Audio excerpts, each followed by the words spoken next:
I'm not making any money talking these days. Good Christ. I'm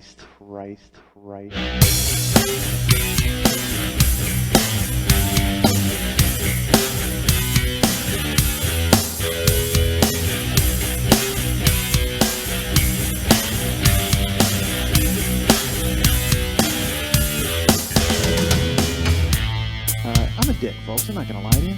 Still am. I guess I am a decent guy because I'm a fucking jerk, and I'm not a jerk. Apparently, I'm a dick. I'm not an awful guy, but I've done so much ridiculous stuff. I'm an awful guy.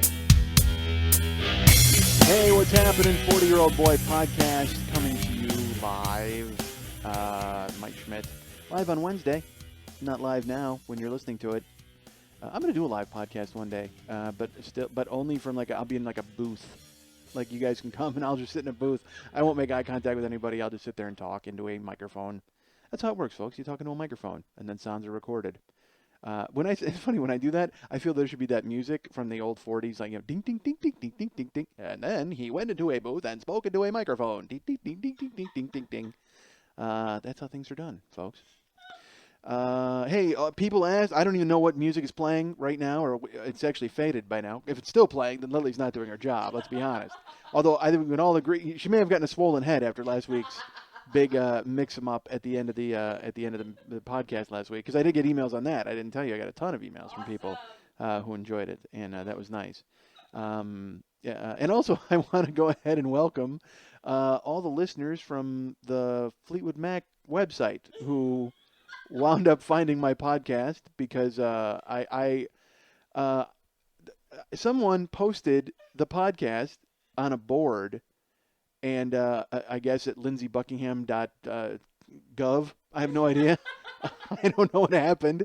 All I know is somehow the podcast got posted at a Fleetwood Mac board or a Lindsey Buckingham board, and I received upwards of 4 emails from fans of Lindsey Buckingham telling me they enjoyed the show, and that's good. I guess I'm spreading out.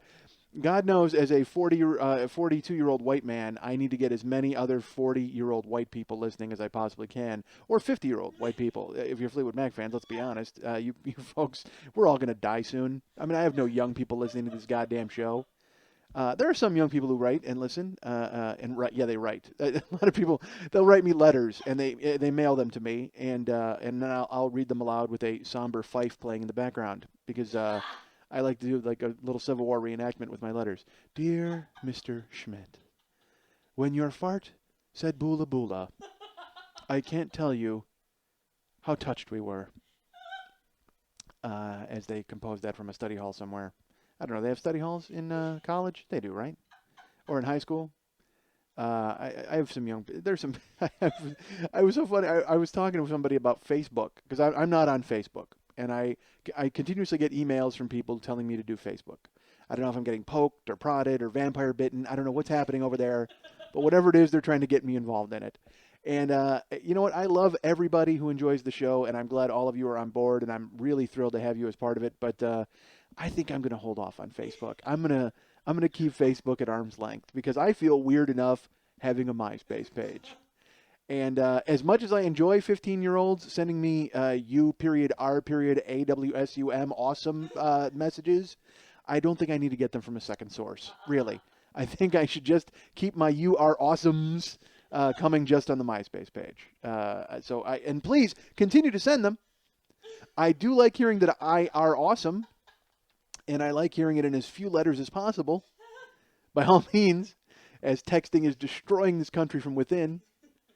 I have a friend who we spoke all the time, and he was someone we would mock texting. Oh my God, mercilessly. We were all over texting, and now this person sends me texts. That's all they do.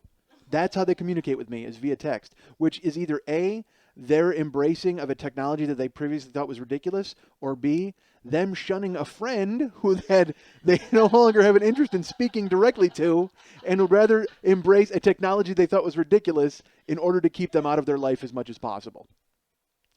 That's how much they hate me. They've embraced texting over me. So I don't know if that's the way it goes. That could be the case. I have no idea. So yeah, I'm excited to be here. See, now that's the cue when I have nothing to talk about. It's good to be here. And yeah, I got nothing this week. I say that every week, and yet I still come up with something. I'll be good. Oh, and by the way, here people wrote me emails. I will tell you this. Last week, this is what I started to talk about the music, because I don't know the music until after the episode. So I don't know what you just heard. But I will tell you that last week, in addition to Lily's brilliance at the end, the opening was, this won't surprise you, a Van Halen song called Women in Love off Van Halen 2. And that piece of music that opened the show last week makes me, every time I hear it, I'm 13 years old. Every time, literally, every time I hear that piece of music, and I have a long history with that piece of music from when I was 13, all through, like I would listen to it over and over because I would go to sleep playing, because when we had record players back in the day, kids, I would put on side 2 of Van Halen 2, and I would go to sleep to that, and then I would hear that song, and I would actually hear it, in that weird half sleep state, so it become just emblazoned on your brain forever. Whenever I hear that piece of music, I'm 13 years old. And I saw Van Halen.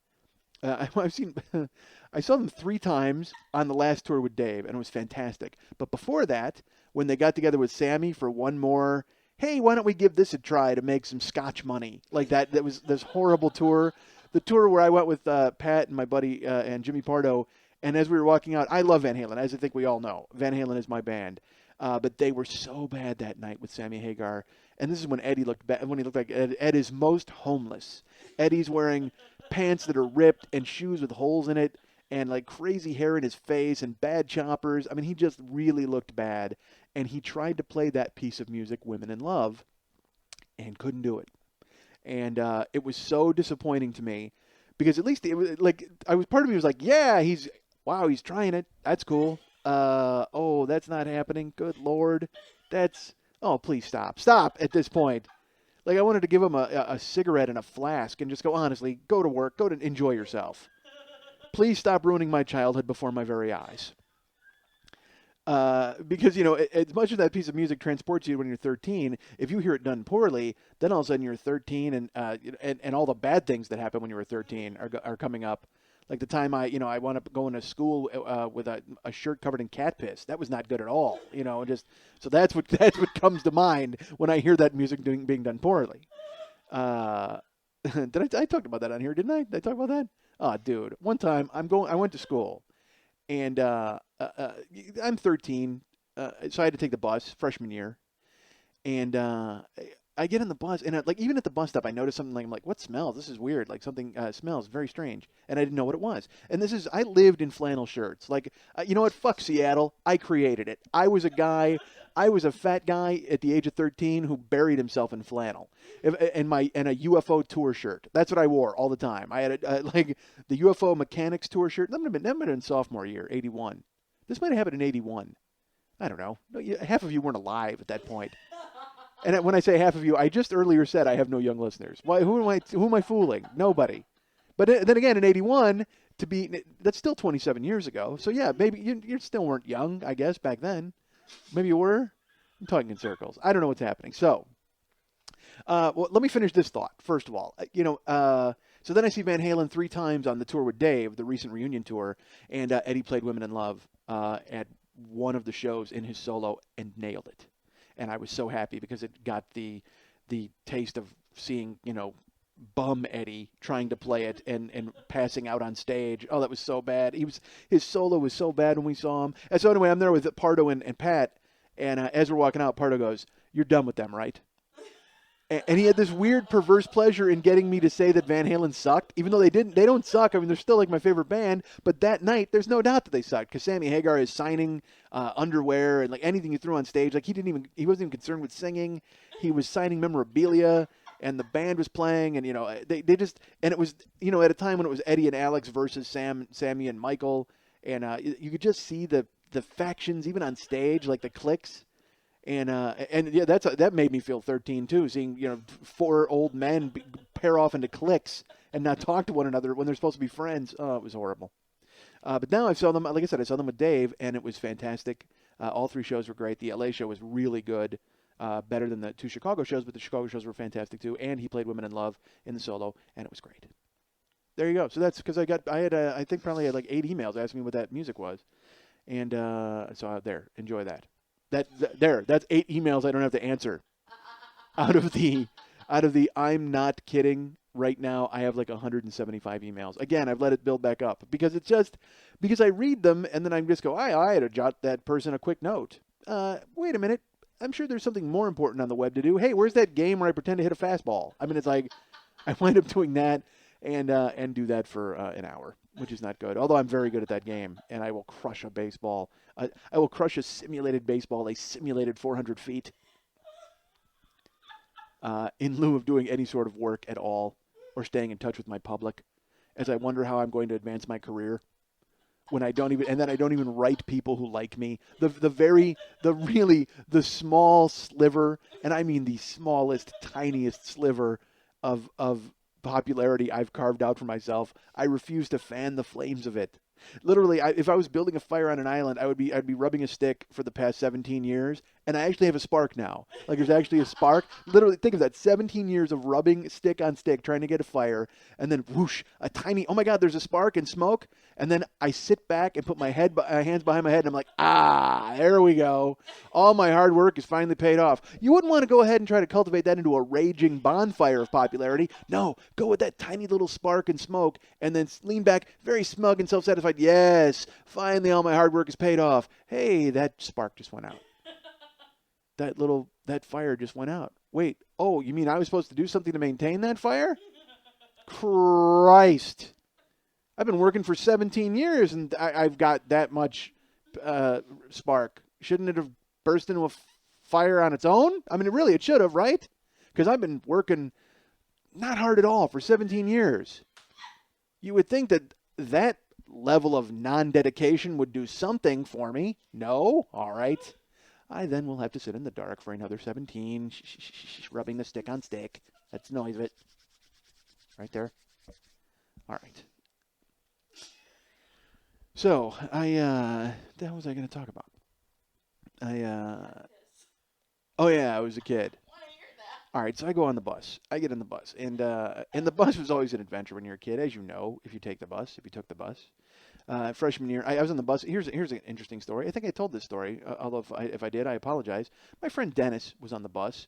Now this is Dennis, smart-ass evil Dennis, who I've mentioned. This is clean up your squeak Dennis, that Dennis.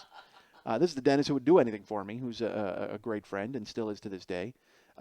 We were in high school on the bus our freshman year, and I don't know why this happened, but we pulled up at an intersection, and there were construction guys working on the road, and my friend Dennis stuck his head out the window, and he goes, "Hey, fellas, nice work. I just love skilled laborers."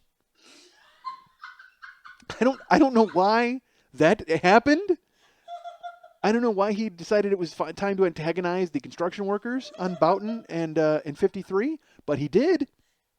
And this construction worker just looked at me and goes, "Fuck you!" Like, it was just like, because he wasn't having any of the punk kid, and Dennis was just like, "No, fuck you, sir," and got back in the bus. Really? And I'm like, really? Are we gonna have to jam with the guys in the orange vests? I'm 13. I mean, granted, I'm a misfit and full of anger at that point, but I didn't think I was gonna have to jam with Fu Manchu mustache at an intersection. I mean, I like to get down, but I'm not gonna get down that way. I'm a kid at that point. I'm not thinking about and Dennis isn't gonna fight. Dennis is gonna hide behind me and 9 other people. Terrible. I just love skilled laborers. I don't even know why it came out. What are you making fun of these guys for? They're fixing the road, you prick. And yet still, I'm friends with them. Still to this day. And I guarantee you today, if he came in to see me, we'd be in a car, we'd pull up and there'd be guys, and he'd lean out and go, "I love skilled laborers." He'd do it now. He wouldn't care. Of course, now he could buy the intersection and fire all of them. Maybe he knew. Maybe that was the thing. He knew at the time that was the guy he was going to be. I don't know. I just love skilled laborers. Fuck you. Fuck you, sir. Sir. That was my favorite part. He threw "sir" into it. I don't know if he thought that was going to diffuse the situation. Is that going to make the guy just go, "Oh, all right, well, hold on a second." Now, at least he's a polite young man, despite the fact that he doesn't enjoy what I do for a living and he decided to tear it all apart in front of my very face. I just love skilled laborers. That is, how things just cling in your brain forever? That has clung to my brain forever. At the age of 13. So so the bus is always a crapshoot. So I'm on the bus and I smell something weird and I can smell it. And I don't know if anybody else can smell it. And you know what? I have and now at 42, well, first of all, we hear that I'm not insane later. well, whatever. At 13, I smell the smell, and it's like urine, and I smell it, and I'm like, oh my God, I don't know what that is, and nobody else kind of smells it, but I can smell it. And I'm like, well, it must be the bus. Something on the bus is awful. So then I get to school, and I get in, and I still smell it, and I realize that our cat, has pissed on my flannel shirt that I'm wearing. And there's ways to deal with that. One, you could take off your flannel shirt and just harmlessly, oh, I can't believe that happened. But it's high school, and I'm 13, and the last thing you want to be is Cat Piss Johnson at the age of 13, because that's going to last for the next 4 years and possibly 5 if, like me, you decide not to graduate. So I am not about to be attributed with Cat Piss Johnson as my nickname. So I call my mom, and I tell her, I go, Ma, I explain, because my mom works. My mom at the time works at a grocery store, and it's a single parent household, but she happened to be off. So I immediately, I don't even go to class. When I figure out what it is, I go right to a payphone and I call my mom. I go, Ma, you got to come pick me up. What? Why?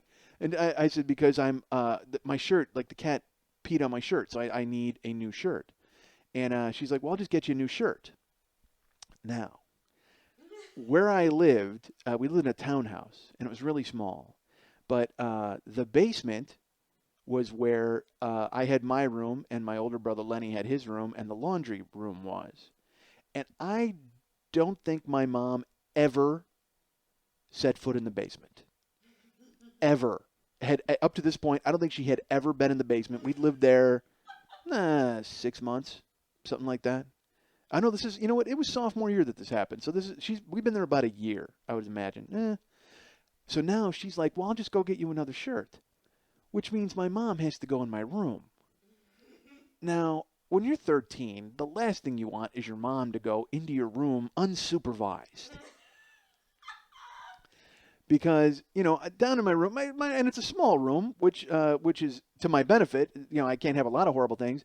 But I don't need her to find the 3 Hustlers and 1 Wii magazine that I have.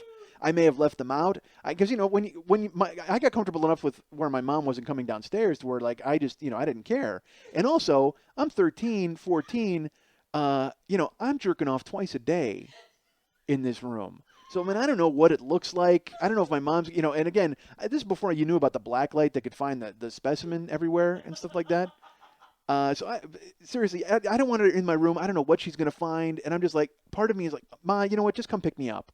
And she's like, no, I'll just get you another shirt. And I'm like, no, don't worry about it. She's like, no, I'll just go down in your room and get you another shirt. It's no big deal. But that means she's going to have to go in my dresser. And God knows what's in there. I just literally, I almost would have rather been, Cat Piss Wilson for the next 4 years than have to let my mom go into my fucking room. But she insisted, and she went down there, and luckily she just went in and got a shirt, and didn't notice my open porn. I guess she didn't find it. But what's funny is we lived in that house for a year, and this is horrible, and I apologize for it right up front. But I would jerk off. You're a kid. It's like you're 13. Forget about it. It's all you got to do. It's like I had a TV in my room, and there used to be this thing called On TV, which is a subscription pay cable service where you would watch movies. Well, it was scrambled, and you could watch it scrambled and see a boob or whatever. Because late at night on Friday and Saturday they would run that. So I would watch, I saw Lady Chatterley's Lover, and I'm watching it on the Scramble Vision, where it's like this blonde chick. These 2 women give each other a bath, and then they're making out, and they're whatever. And forget about it. That fuels you for the next 4 years of jerking off. It's like, hey, remember those chicks in the bath? Hold on, I got to go ahead and step over here. 1, 2, 3, spilling your seed, finished, done. So in my room, I would jerk off every night. I mean every night once, if not twice. And then get up and go to school or whatever. And the thing is, I didn't know anything about physiology so I wasn't using a sock. I wasn't using a towel. I slept in my bed was almost like a cot. My bed was literally, I slept in a cot. And I would jerk off, and then I would just roll over, because it was a small, 1-person cot, and launch, just off the side of the cot, and not think about it. I was just like, all right, well, that's fine. That's all taken care of. Because then I didn't have a sock to worry about, and I didn't have to shoot it, I didn't get it in my bed. Because, again, I did the laundry and all that stuff, but just on the off chance my mom sometime deigned to do the laundry once in her life, The last thing I need is questions about stains. So I'm like, I don't even know about it, so I'm just going to launch it and forget about it. So then we move. And when we move, I'm packing up the room. I'm downstairs, because that was the thing is my mom had never been in the basement, really, just very rarely. And I'm fixing, and I'm looked down, and I didn't even notice it. Like I didn't even thought about it. On my rug, there is like just this crunchy racing stripe. I mean, it is just, because think about that. Think of a year of jerking off twice a day and shooting into the same place. Like, I mean, if you ever use a sock over, a couple of times, the sock will get up and walk out of the room on its own. But man, I mean, I'm looking down at this rug, and I don't even know what to do. I mean, it's not even like, oh, well, we'll just, squirt a little Fantastic on it and it'll go away. I mean, this is an army of unborn children in the shape of the bat logo, like on the floor. I mean, it is this giant. It looks like, you know what it is? It's like, how they had the bat signal to call Batman? This is like the abortion signal. That's what it is. It's like, you know what? Put up the abortion signal. We need to call these unborn fetuses to save the day. It is just this pile of baby dust. I mean, it is awful. It is crazily. The rug is destroyed. I can't even imagine the people who moved in after us went downstairs, and they probably thought I spilled an entire can of latex paint. I mean, it was that big. It was so huge, and so it just made me go, what? And again, I'm 14, so I didn't know what to do. So I actually went and got like a scrub brush, and I tried to like scrub it. And it actually, the bristles of the scrub brush started to come out. Like, it wasn't doing any damage at all to this horrible. They had to tear the rug up. And I imagine when they tore the rug up, it like went down to the earth, like through the foundation of the goddamn house, because it was just this giant children's wading pool of future kids. I mean, it was just so bad. It was, And I remember just and that was why I'm glad that my mom didn't go downstairs. I'm surprised that this didn't come to life in the middle of the night and just, like haunt me for, oh my God. Because it was an entire graduating class. I mean, it's 2 times a day for almost a year of jerking off, at least 2 times a day. I mean, sometimes, when you're that age, you're curious. You're like, I wonder how many times I can do this. I mean, you're trying to set records. You're trying to see, hey, I wonder if I could do that. And it's not even about pleasure at that point. It's almost like, all right, you know what? Let's go for stamina. Let's go for distance. It becomes a tiny little jerk-off Olympics that you're doing. So, yeah, I can't even imagine what those people thought when they went into that house. And it was just, I'm sure it was like Amityville Horror, too. They were just like, it had formed like a face, and it was like, get out, and... Actually, it might have become like a portal to another world, because when I was cleaning up and moving out, Carol Ann poked her head out from Poltergeist. And then she slipped back into the primordial ooze of my jerk-off remnants. Oh, yeah. So you learn your lesson. You don't really, but you did. But yeah, so that was why I didn't want my mom going down into my room, because even at the time, I didn't even know that was there. Like, I just was like, oh man, I can't ever go down to my room because I got porn and it's a mess. And nope. That was another thing. Then we moved to another townhouse in the same type of area, and it was the same thing. My mom wouldn't go downstairs. She didn't go downstairs. That was her deal. My mom, she lived her life above ground. My mom has no interest in the basement. That was our domain. That's where we were. That's fine. Until one time, my older brother, we've covered him a little bit. Lenny has he's at the house, and we're all at the house. All the kids are there, and I don't know why this happened. Like it was like he wasn't even dating her, or maybe they were. I don't know. But there was this girl we went to high school with named Doreen Bickle, and somehow Doreen Bickle winds up at my house. My mom's gone.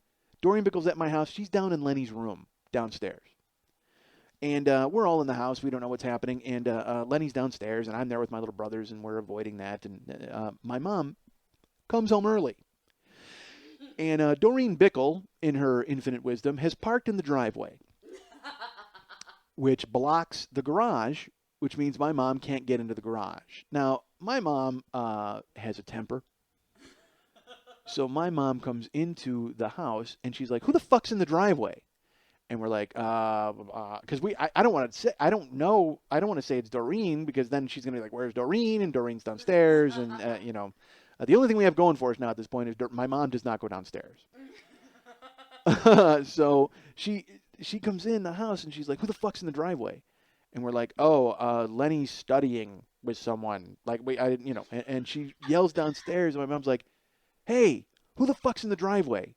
And then my mom goes down the stairs. And I don't know if Lenny had the stereo on and didn't hear it, but I stomped on the floor. Like I immediately wham, wham, wham, because that's how my mom used to wake me up. By the way, that's how much my mom would not go downstairs. When I would not get up for school, my mom would stomp on the ground and make the whole house would fucking shake. Because it's a townhouse. It's this rickety piece of shit townhouse. So my mom would just like wham, wham, wham, and it would just be 3 stomps. And you were like, all right, I better get up. Because otherwise, mom might come downstairs and she might trip in the bucket of sperm that I have. Or she might cut herself on the sharp angles of the sperm stalagmites that I have sticking out of my rug. Stalactites? I don't know. What hangs from the top, what hangs from the bottom? So, my mom comes home, and she's, "Who the fuck's there?" And so I stomp. I immediately like, wham, wham, wham. And my mom goes downstairs, and I hear it. All I hear is her pound on the door, and then Lenny's got the door locked. She's, "Unlock the fucking door." And then she just pounds the door in. My mom just hammers the door in. And I'm looking over the stairs, and I see Doreen is laying on top of Lenny on the bed. Lenny has no shirt on. Luckily, Doreen, I think, is dressed. Like, she might have her bra off, but I can't see that. All I know is she's laying on top of Lenny, and I could see her. She's still, like, smiling, like, because Lenny had the record player up, and I guess he didn't hear the stomping or my mom yelling. How do you not hear any of it? I don't get it. But again, when you're a kid and you're like, "I'm going to get laid," maybe you tune everything out completely. You're like, I'm out of it. So my mom freaks out. And Doreen then I see her face go from, "Ha, what the hell is this? Who's this?" And everything breaks bad. My mom starts screaming, "You fucking whore, you slut, get out of my fucking house." And Lenny here's Lenny, the genius. He starts defending Doreen. "She's not a slut." That's not what my mom cares about at this point. Okay? My mom doesn't care about Doreen's virtue. Right now, she's just launching shit at Doreen to get her out of the goddamn house because she's furious. Because it went from "who's in the driveway" to "what the fuck is going on?" To don't knock her up. And by the way, that was my mom's advice to us. Literally, when we got old enough, don't knock anybody up. That was my mom's birds and the bees speech. Because, again, my dad was out of the picture. I mean, he was long gone. So my mom had to raise 5 boys. And my mom is, kind of a tomboy herself, but that was her speech. Don't knock anybody up. She just assumed that cable would teach us all about condoms and stuff. And, well, I guess it sort of did. I didn't knock anybody up. At least that I know of. No, I didn't knock anybody up. I had that scare a couple times, and I've talked about it on here. So, yeah, don't knock anybody up. So my mom freaks out on Doreen. I see Doreen get up and grab, her shawl or her pants or whatever it was that she had to grab. She comes sprinting upstairs. My mom comes upstairs. Lenny comes upstairs. They have this huge brawl, just this knockout brawl, and then my mom just boots Lenny out of the house. Get the fuck out. Because he defends Doreen, and then he leaves with Doreen. And I don't remember if he left with Doreen. He might have just left. Because Doreen, I don't think Doreen was waiting for anything. She just comes sprinting up the stairs, and then I just hear her car peel out. And then my mom pulls into the driveway. And the rest of us, it was funny, me and my 3 other brothers are just shell-shocked. Like, what the hell just happened? I mean, I think Lenny was getting laid, and then Mom got mad. And then... why didn't Doreen park in the street? She's dumb. If you're going to come over and or park at a different location and then walk over, I don't know. And because if she had parked in a different location, it would have been easy to get her out because we had a window well. And if you don't know what a window well is, it's like a well in the front where you climb in and you're in the basement basically. Because I snuck in and out of the goddamn house so many times with the window well, and that was fine. So he could have snuck her out. If she'd have parked somewhere else, then when my mom came home, I could have come downstairs and just said, "Hey, Mom's here," and then you just fucking shoved Doreen out the window well. It would have worked out perfectly. But instead, goofball Doreen parks her mom's car in the goddamn driveway and ruins everything. Gets my brother booted, changes everything, changes the game. I used to sneak in and out of the window well, and one time I came home, and I climb into the window well, and you got to push the window really. You got to make sure the window doesn't fall out, so you got to move it, and I'm really quiet, and also it's a townhouse, so there's no break between houses. There's like 8 houses that are connected.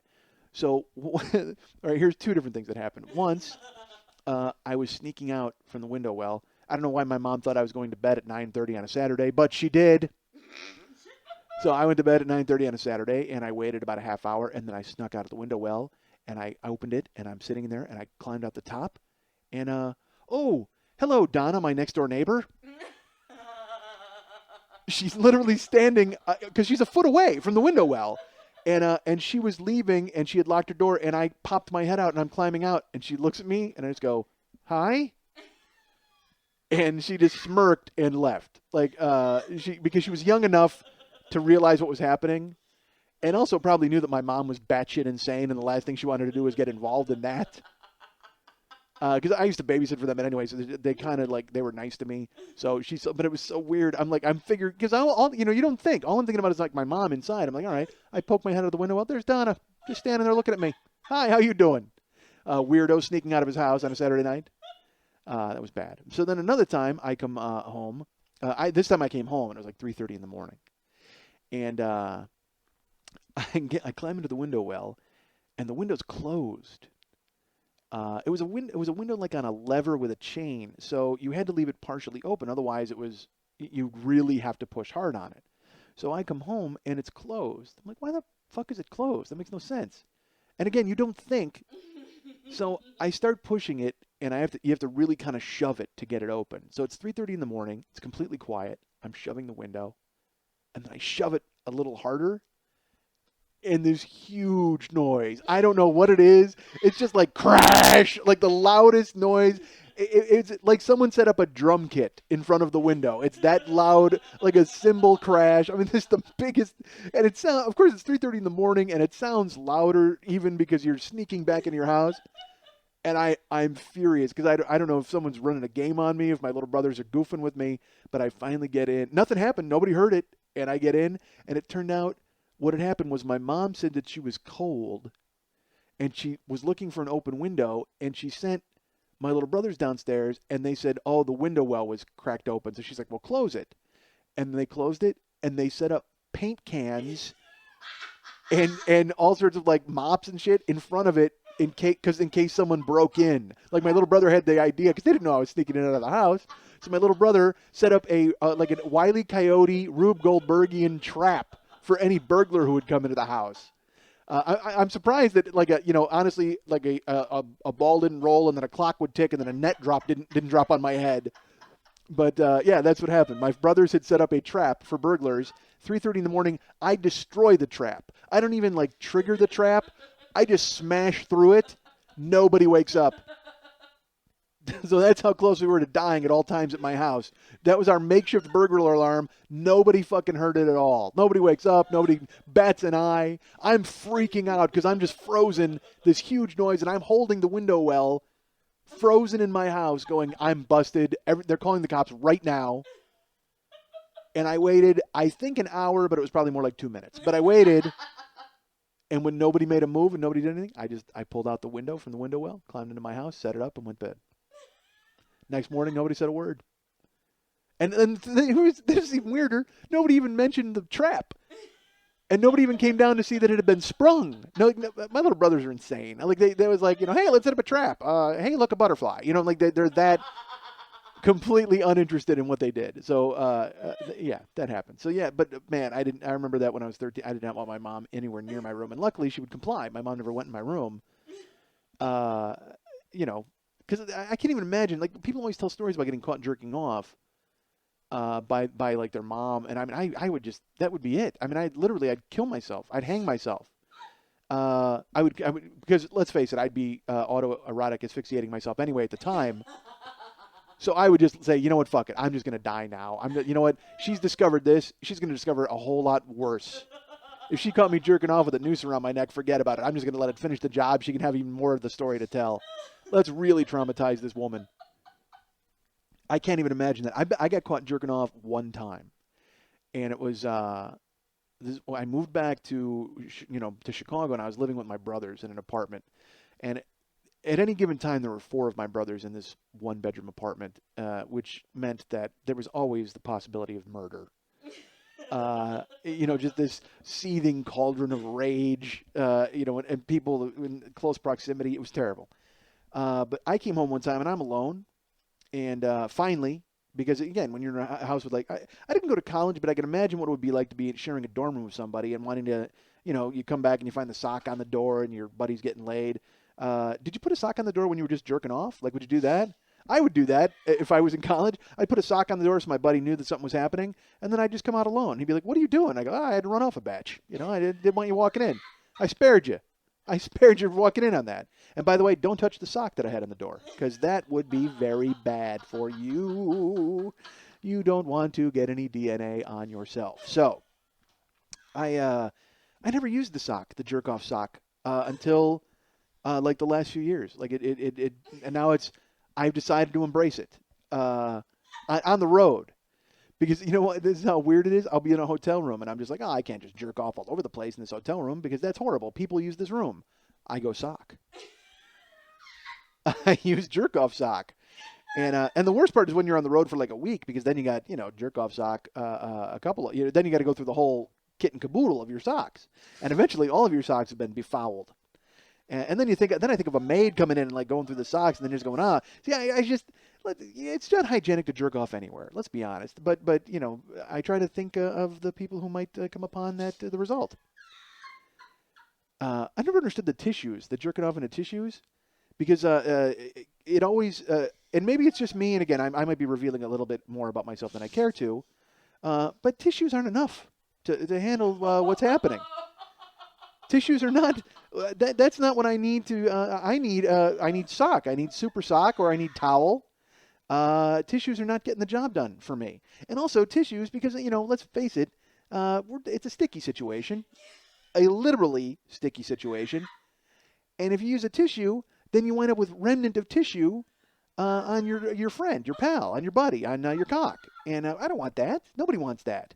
Then it's like, because I feel like if I did that, like if I used a tissue, because especially Kleenex is, that's frail. So if you jerk off into a Kleenex, and then it's like then it like sticks to you like a mummy's bandage. And I always feel like I got to take a shower at that point. And then it's like, you know what? I should have just jerked off in the goddamn shower and avoided this whole situation. It looks like I cut my dick shaving. I don't want to deal with that. I jerk off into clothing or a sock or not clothing. Oftentimes I'll rent a tuxedo and I'll just jerk off into that. I'll rent a tuxedo for a week and then I'll jerk off in it and then I return it. And they're just like, dude, what happened to this tuxedo? Oh my God, it was the craziest wedding you've ever been to in your life.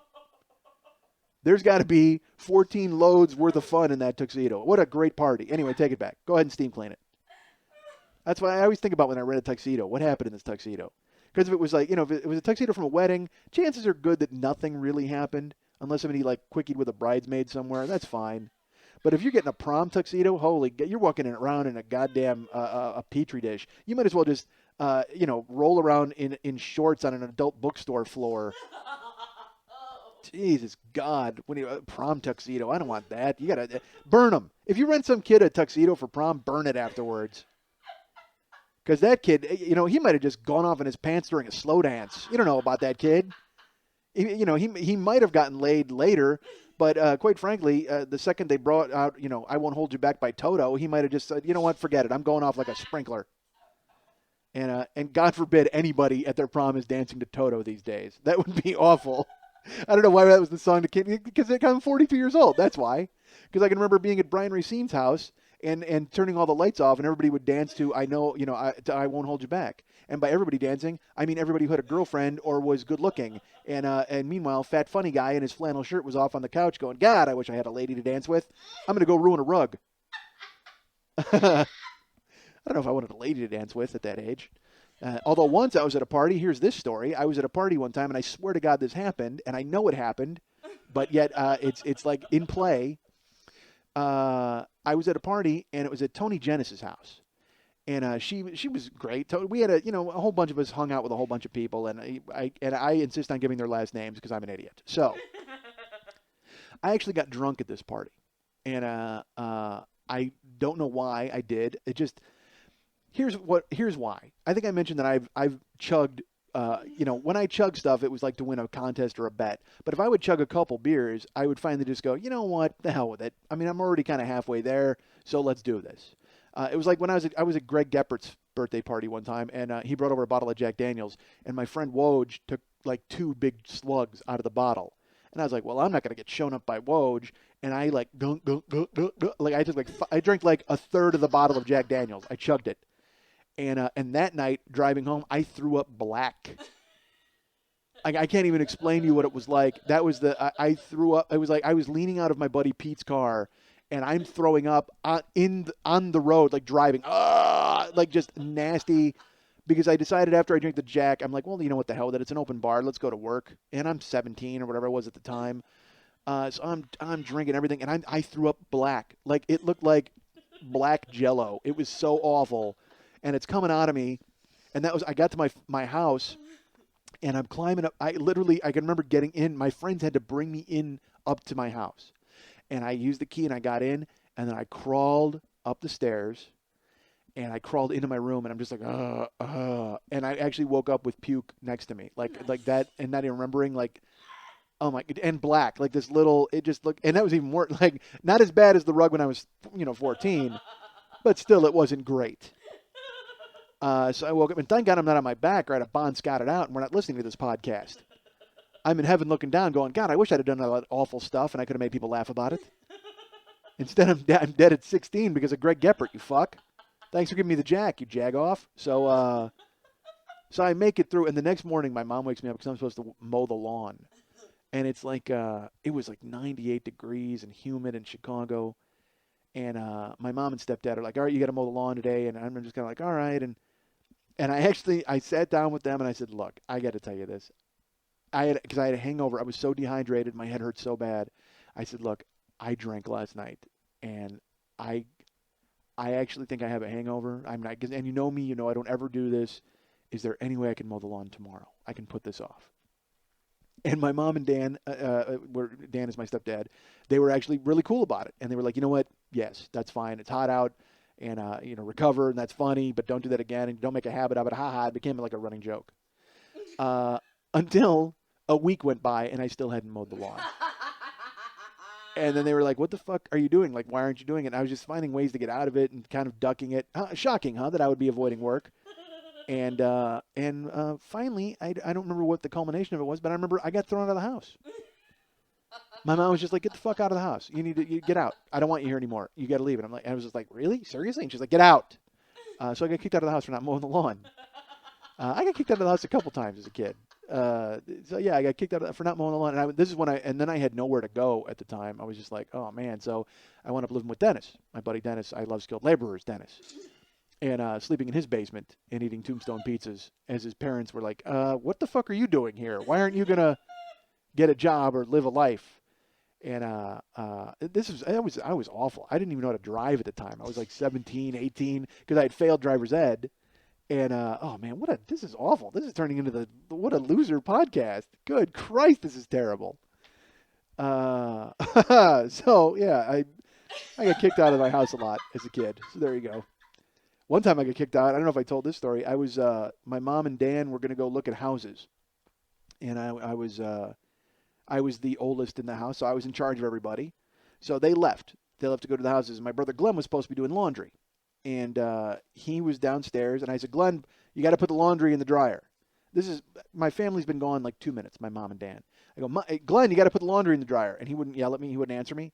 So I went downstairs, and he's in the laundry room. And I'm like, what the fuck is your problem, man? You got to put the laundry in the dryer. And he's yelling at me, and I'm yelling at him. And by him yelling at me, I'm going to have to say that he wasn't really yelling at me. I was yelling at him. And he was just like, whatever, you jerk. And so I pushed him. And hold on, you hear that? Little iPhone is making noise. I can hear it in my headphones, trust me. People will hear it. People will hear it. It's that, like, that noise. The Wi-Fi on the iPhone. Yeah. Yeah, that's what it was. It was just making a noise in my headset. Huh? We'll edit it out. You can edit it out. I was talking during it. Okay. Yeah, there you go. Maybe we edit out this nonsense that just ruined everybody's day. So my brother Glenn is there. I'm like, hey, dude, put the clothes in the dryer. And he's just like, whatever. So I go down and finally I'm like, fuck it, I'll do it. And I'm putting the clothes, I make a big big production out of it. And I push him, and then I go to put clothes in the dryer, and he takes the door of the dryer and hits me in the head with it. Bam! And because this is like that younger brother finally has had enough type of thing, and he's finally going to rebel and do something. I had this moment with my brother Lenny. I told this story where Lenny and I were like arguing one time, and I just punched him in the face and ran. Just that weird thing where you're just like, all right, that's it. I've had enough. So I bend over to put clothes in the dryer, and Glenn smashes me in the head with the dryer door. I mean, just blasts me. But dryer doors are weak. I mean, they're like, they're hollow. I mean, it's not like he hit me with an anvil or anything. So he hits me with the dryer door, and I stand up, and I go, what the? And before I even said fuck, I just fire a right hand right in his face, blast him. His nose explodes. I mean, there's just blood everywhere. I just go, what the? Boom! And then I'm like, you fucking hit me? And I'm yelling at him, and Glenn was like a tough kid. Like Glenn, he was the fighter in our family where like, he fought. One time he had an infected thumb, and he fought this kid, Timmy Crumb, in the middle of the street in front of like the whole neighborhood and whipped his ass. It was great. Glenn was a tough kid. So anyway, but I just punched him right in the face because I still have older brother, younger brother, hypnosis over him. So I punch him right in the face, and his nose just blood everywhere. So I'm like, you fucking finish the fucking laundry. I go upstairs. My mom walks in. She's been gone like 10 minutes. And she comes in and she goes, oh, you know what? I forgot the listings because they were going to look for houses. She's like, could you go get it for me upstairs? And I said, yeah, I'll get them. And I went to grab them. And she goes, Glenn, you better be doing that laundry down there. And there's silence. And she goes, Glenn, answer me. Are you doing the laundry? And I'm like, Glenn, just say you're doing the laundry. Glenn, just say you're doing the laundry. Glenn, just say, yes, everything's fine. I'm doing the laundry. And she goes, and I know it's bad because I'm up on the landing. She's at the front door, and she can see into the downstairs, which is furnished. And I see her face, and she makes this face like, oh, my God. And I know. And Glenn comes walking out, and she goes, what the fuck happened to you? And he comes walking upstairs. There's blood all over his hands and face. He hasn't even cleaned himself off. He hasn't even, wiped it off. He doesn't have, a little Hitler of blood. He looks like Freddy Krueger showed up, and he had a tussle with Glenn and then took off. I mean, it's just, he looks like he fell into a wood chipper. I mean, he is just covered in blood. And because you hit somebody in the nose, and it's going to go off. I mean, it's just going to just come pouring out, and it did. And he walks up, and he just goes, Mike punched me. And my mom looks up at me, and I'm standing there, and I'm like, well, he hit me with I didn't even get dryer door out. And she just goes, get the fuck out of my house. And I go, well, you don't understand. He hit me. She goes, get the fuck out of my house now. And it was like that, oh, okay. All like sad, because, it was just this Saturday afternoon. I was eating a sandwich, and now I'm getting kicked out of the house in 10 minutes. Literally, I have nowhere to live. So I walked out, and there's no cell phones. There's no, hey, can I call somebody? I mean, I got nothing to do. I got no car. So I had to walk. I'm out walking, and I went and hung out with my friend Kenny, Kenny Haynes, and I'm at his place. And then I got nowhere to go. I slept in cars. I found an open car, and I slept in an open car that night. And the funny thing is, not even when I grew up as a suburb, it's not a big city.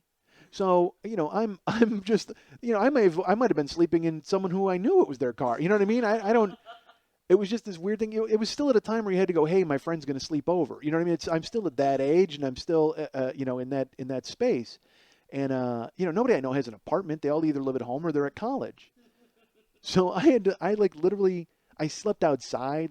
I slept on in a, it was so stupid. I don't even know why I did this.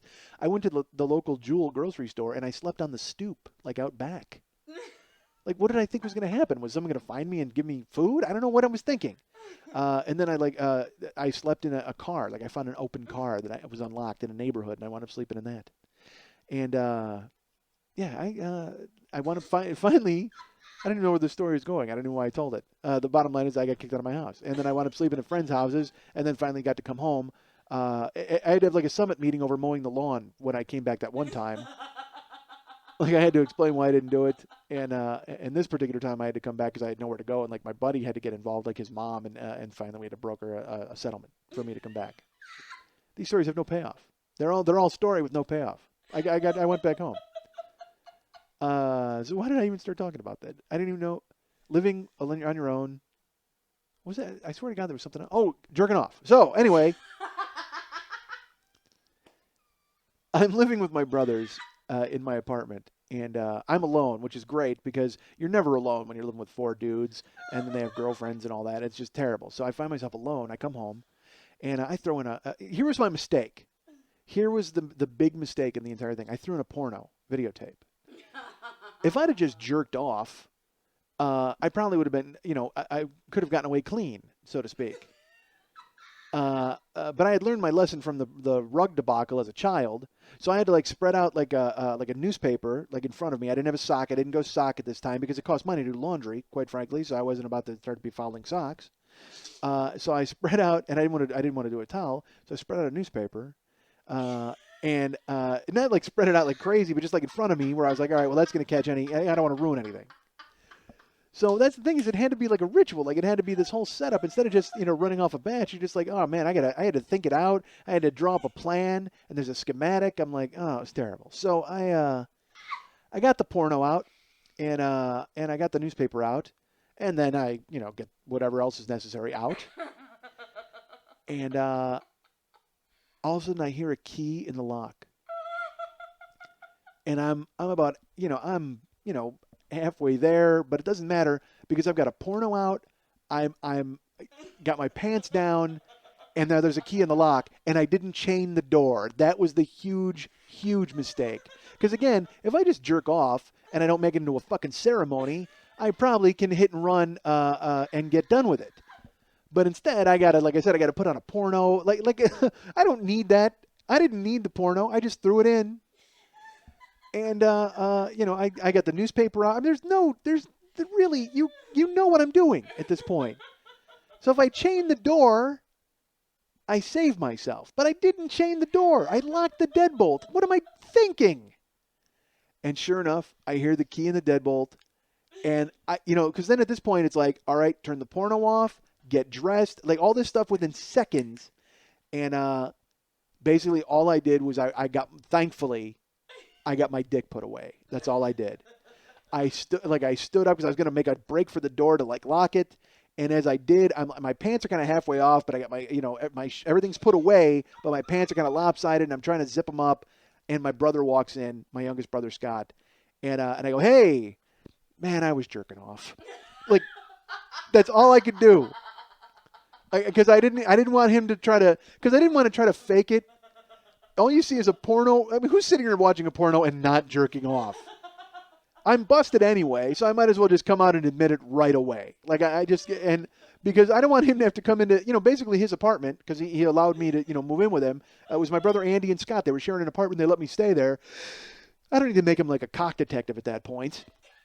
So it's like I stand up and my pants are kind of askew and I get, I've obviously, got a hard on and I tuck it in and luckily that was all put away. He didn't catch me in the act of jerking off, but he came in during the aftermath of me, like it literally, like it was like a bomb going off in MacGyver and I'm going, no, I'm running for the door to put the chain on, but smartly put my dick away before that happened. And he walked in and he goes, hey, and I go, hey, I was jerking off.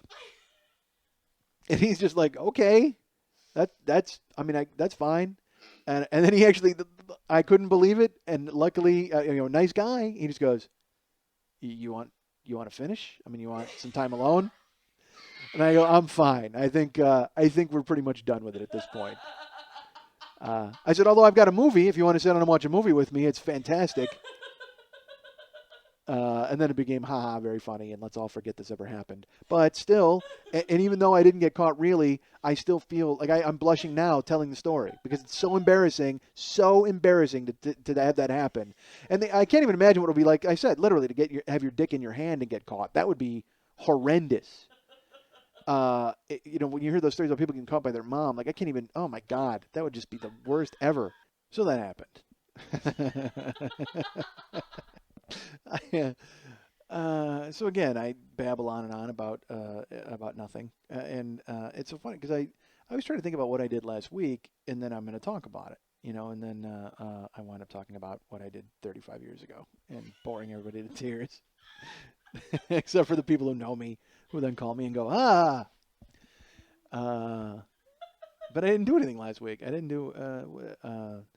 I went. To, all right, I'll tell you this. I went to dinner with Karen, and there's a place called the Mandarin, which is a Chinese restaurant that is really good. Lily enjoys it, and Lily will go with Lily and her husband and myself and Karen will go, and then we will order $135 worth of food and eat $30 worth of food. We'll order all this food and then literally just stare at one another and go, "What is wrong with us?" This is a true story. We left there one day and we gave our leftovers to a homeless person. That's how much food we had. We each had a shopping bag of leftover food, and we fed the homeless community in Los Angeles for 2 nights with it. Just some woman on a bus stop, and it was like in Trading Places or in Coming to America when Eddie Murphy as Prince Akeem sees the Dukes and he hands them a handful of money and they brighten up and they go, "Mortimer, we're back." That's what it was like. There was this homeless person sleeping in a bus stop, and we were like, "Hey, would you like everything from that menu?" And they said yes, so we gave it to them. So we go to the Mandarin, Karen and I, and it was late. They close at 11:30 on the weekend, I think, and the last call is at 11. So if you get there by 11, you can eat basically. And so we got there at like 10:59. And we run in, and they were very nice. They know us a little bit, so they were like, "Yeah, okay, have a seat." And we walk in, and it's just us. And then there's a table of like 15 gay guys. That's all that's in the restaurant. It's like 15 gay dudes and me and Karen. So then I'm speculating as we're ordering our food. I'm like, who are? Then I thought it was like a club, like maybe it was like a gay mafia meeting or something that they're figuring out who to whack, figuratively and literally, perhaps, since they are. That fits in with the show this week. And I was and they're there, and I'm fascinated by the fact that 15 gay guys are together because I can't get 15 friends together. If you gave me a year, I couldn't get 15 friends to be together in one spot. Yet these 15 gay guys are all sitting there and they're eating and talking and laughing. I don't know if they went to a show, but they're enjoying themselves. But I was fascinated by the fact that 15 people could just show up and have dinner together. It seemed weird to me. But then, I'm not kidding. There's a Muzak in the building, and the music starts to play Somewhere Over the Rainbow. And I said to Karen, I go, "Is that Somewhere Over the Rainbow?" And she's like, "Yeah." And now it's a crazy stereotype. Now I don't even know if they requested it. Like now I'm thinking they must meet there every Friday and go, "All right, kick that in after 11 o'clock." Because we really need to hear Somewhere Over the Rainbow. And because I don't know. And now I'm waiting for like a weird gay conga line to break out. Like I don't know if that's going to happen. Because it's just, because that's it. That's the theme song. I'm waiting for the rainbow flag to get raised and a war to be declared. I don't know what's going to happen in this restaurant. And I've got my back to them, which is frightening because I don't know if they're going to sneak up on me. I have no idea what's happening. But I'm literally, I hear Somewhere Over the Rainbow, and I expect that they're just going to leap up and cocks are going to be unsheathed and they're going to get into a weird gay conga line / whack train and, like an elephant walk where they're all jerking each other off. You know what I'm talking about? And I'm waiting for that to happen, and because that's who I am. I'm stupid. Like these people can't just be enjoying Chinese food like me. No, they have to have some sort of ulterior motive because there's more than 10 of them or 2 of them. And then Somewhere Over the Rainbow play. And I don't think I'm out of line. Come on, Somewhere Over the Rainbow plays? I figured that there's going to be this crazy gay celebration. And also, maybe they're like pissed off that we're there because we're like a regular couple of people who are just there and we're not, and I'm not saying... But maybe they, because there's 15 of them, maybe they want to have the restaurant all to themselves. And we sneak in at 10:59, we get in under the wire, and maybe they're pissed off. So maybe Somewhere Over the Rainbow starts, and they get up and they start having like a gay elephant walk, and they're jerking off. And then I picture it's going to be like Bronx Tale. Like, you ever see Bronx Tale, the scene where they tell the guy to leave, and they won't leave, and then Chaz Palminteri locks the door, and he goes, "Now you can't leave." That's about to happen to us. I picture like the gay guys are hinting that we should go, and then somewhere over the rainbow is the biggest hint of all, and it means, all right, look, get out, and then we don't go, and now the gay guy's going to go over and lock the door and go, nah, you can't leave, and then we're going to have to learn how to crochet, or I'm going to get raped. I don't know what's going to happen. They're going to, they're going to make us watch some, Brokeback Mountain like back to back. I don't know what's going to happen with these people, but I figure that we're infringing on their territory, and that's going to happen. So somewhere over the rainbow ends, and I'm sitting there, and they're having their gay confab, and they're talking. And again, I can't help but eavesdrop. And this guy says, "Oh, we saw Wicked for the second time in San Francisco." And I look at Karen and I go, "That is the gayest sentence ever uttered in human conversation. We saw Wicked for the second time in San Francisco." It doesn't get a lot gayer than that. I mean, I couldn't. I was trying to think of like what would be gayer. If you were like, "Hey, I was dildo shopping at Circus of Books in West Hollywood and I blew Richard Simmons." Like that that might be gayer than "I saw Wicked for the second time in San Francisco." You know what I mean? I mean, I can't imagine much being gayer than that, but that would be it. I went dildo shopping at Circus of Books in West Hollywood and I blew Richard Simmons. That's pretty close to being just as gay. You were like, "Hey, I was out at a Feng Shui conference with Clay Aiken in Key West, and we got thirsty and stopped for cock." Like maybe that would be almost as gay as "We saw Wicked for the second time in San Francisco." I was at a Feng Shui conference in Key West with Clay Aiken, and we got thirsty and stopped for cock. But the meal went off without incident, and we ate and they ate and everyone had a wonderful time. And then they stared Karen down. That was the best part. Is Karen had like really nice shoes on and a flower that Lily bought for her from a stripper who makes flowers. Right? Is that what it is? She poops flowers. I don't know. Some burlesque person who makes these fancy flowers. Anna Ryan, or I don't know what the hell her name is. Amber Ray. I know because Karen made her the screensaver this week, and so Amber Ray makes flowers, and Karen Lily bought one for Karen as a gift. So Karen says, and Karen's kind of a fag hag anyway. Like she's got that vibe in her where she she likes gays, and so she was like fascinated by these 15 guys. Like she probably wanted to just go over and sit and eat. I said that to her. I go, "Look, if you want to go eat with those guys, that's fine, because I'm sitting here speculating about gay sentences and gay conga lines. Why don't you just go over there and realize that they're just wonderful, nice people who are enjoying a night out, and leave your ridiculously punchline generating husband alone to enjoy his strawberry shrimp." But then when Karen went to the bathroom, and I know she tarted it up. Like I know she did. She pretends that she doesn't, but she kind of walked real slow by them, and they all gave her the stare down, like, "Ooh, nice shoes," and nice flower. And that made Karen very happy because she enjoys enticing the gays. So that was fun. So yeah, I'm trying to think of gayer sentences. You know what I mean? Than that. But I think those two are gayer than "We saw Wicked for the second time in San Francisco." Maybe it was like, "Hey, I was ass fucking the Village people in a cab." Maybe that might also be gayer than Wicked. All right. Hey guys, write me. You can write me at mike@MikeSchmidtComedy.com. If you've sent me an email and I have not answered it, hold tight. Please realize that eventually it will be answered.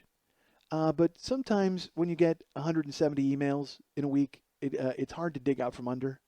And especially when you're a lazy good-for-nothing. And there doesn't even have to be a noun there. I'm just a lazy good-for-nothing.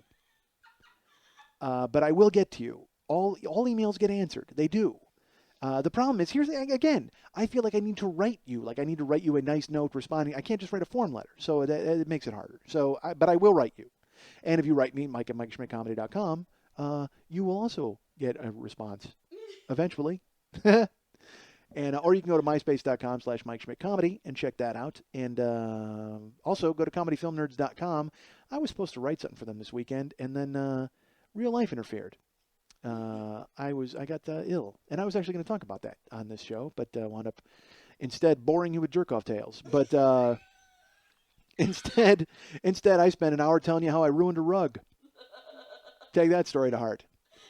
Yeah, I had a thing this weekend. So if the guys from Comedy Film Nerds are listening to this, please know that I will write something.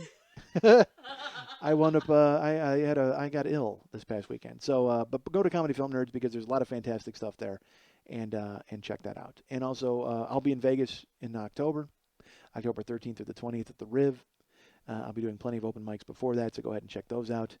And so again, Mike at MikeSchmidtComedy.com. Go to iTunes and subscribe. Go to iTunes and leave a review. That would be great. And also go to MySpace.com/MikeSchmidtComedy and go look at my page that I've never updated other than blogs about the show. I keep thinking I should like update the sidebar because I'll go to people's MySpace pages and they have these long, like it'll say books, and they'll have 80 books that they like. And I like books, but I don't know if I like them enough to write a book describing how many books I've read. I mean, that's a book in itself, really. If you type out 80 books, you're well on your way to writing a book. So go ahead and get me at all of those places. And and if you want to call me, go ahead and give me a call at 818. What if I gave my phone number? All right. That would be awkward and strange. I don't know why anybody would give their phone number out. All right. So write me and call me and do all those things and subscribe and leave reviews. I'm planning trips, ready to get out of town. It's the end of September. Holidays are coming. I gotta get out. You just asked me what I'm doing for Thanksgiving, and you said you're going out of town, right? Yeah, I don't know what I'm doing either. I know I'm going home for Christmas. I know I'll be in Chicago for Christmas. I don't know if I'm doing shows yet. I haven't decided whether I'm going to or not, because I call the shots on that. I get to tell the clubs, hey, by the way, I'm going to be in town, so I'll stop by and do some time. No, that's not how it works. How it works is I call and beg, and then they say no, and then I wind up doing nothing. So that'll be fantastic. But I was thinking about traveling, and it's so funny. I was talking to Karen because I've been out of America like twice. I went to Canada and I went to Mexico. And when I went to Mexico, it was a nightmare.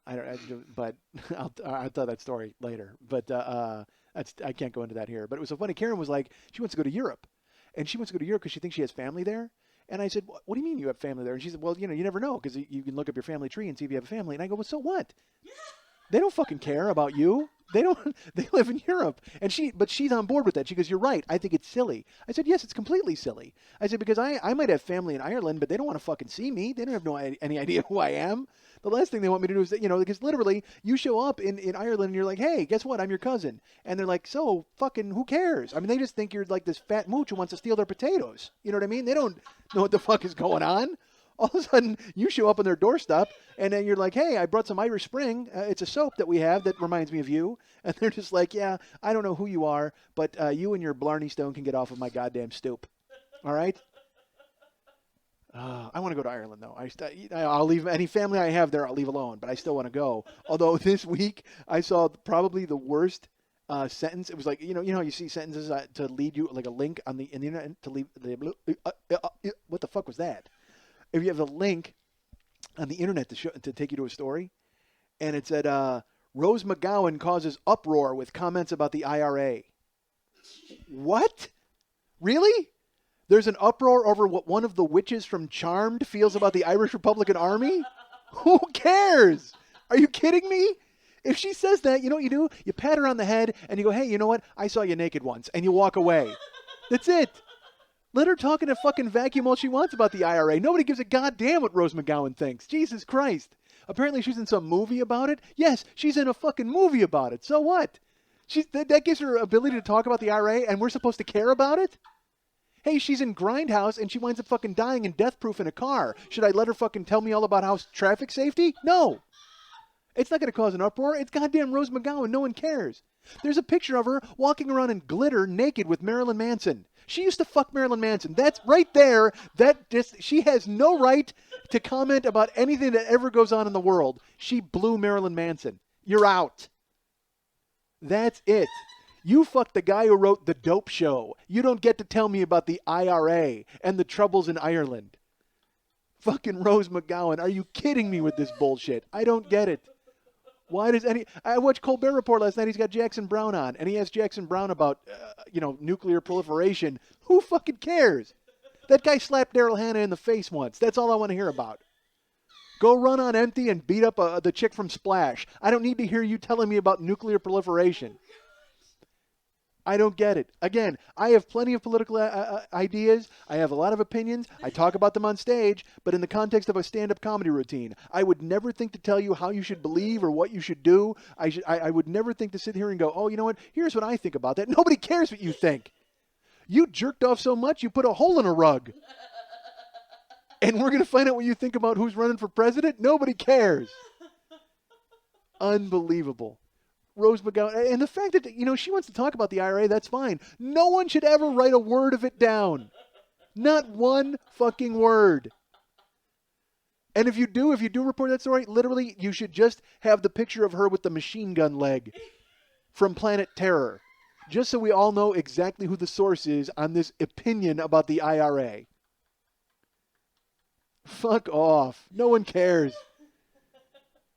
Brad Pitt gave $100,000 in support of gay marriage. Hey, that's fantastic. Who cares? Nobody. Nobody. You know who does care? 15 guys in a Mandarin Chinese restaurant. That's who cares. I take that back.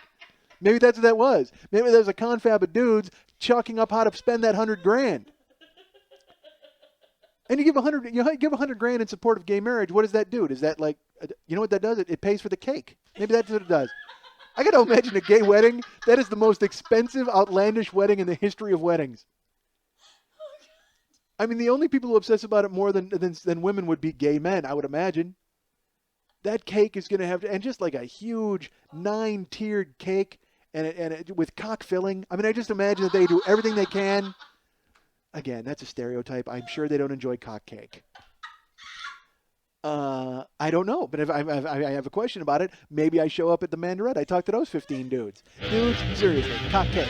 Where do you land on it? And I think they're going to say they land directly on top of it. That's where they fall. Where do you guys fall on cock cake? Directly on top of it. Oh, man. I'm going to get beaten up by a gay guy. 10 gay guys are going to find me in the Mandarin.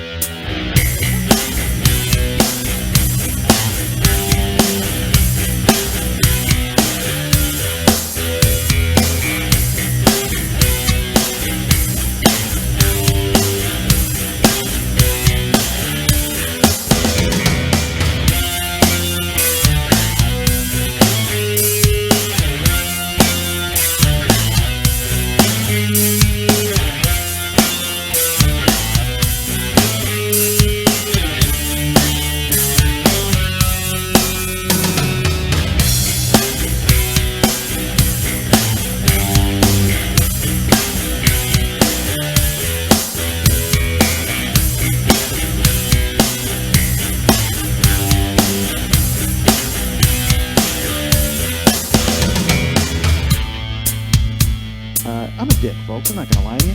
I'm a decent guy because I am a jerk. And I'm not a jerk. Man, I'm an awful guy. I'm not an awful guy. I am not a good guy.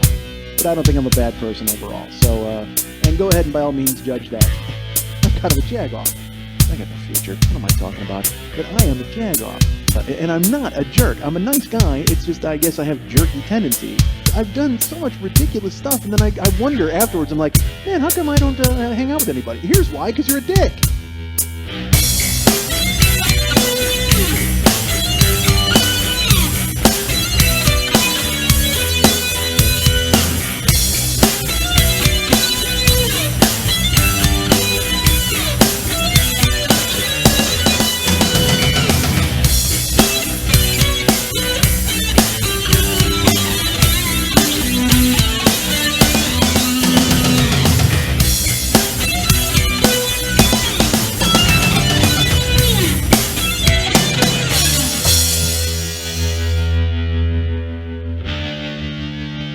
You're finished. You're finished. You're finished. You're finished. You're finished. You're finished. You're finished. You're finished.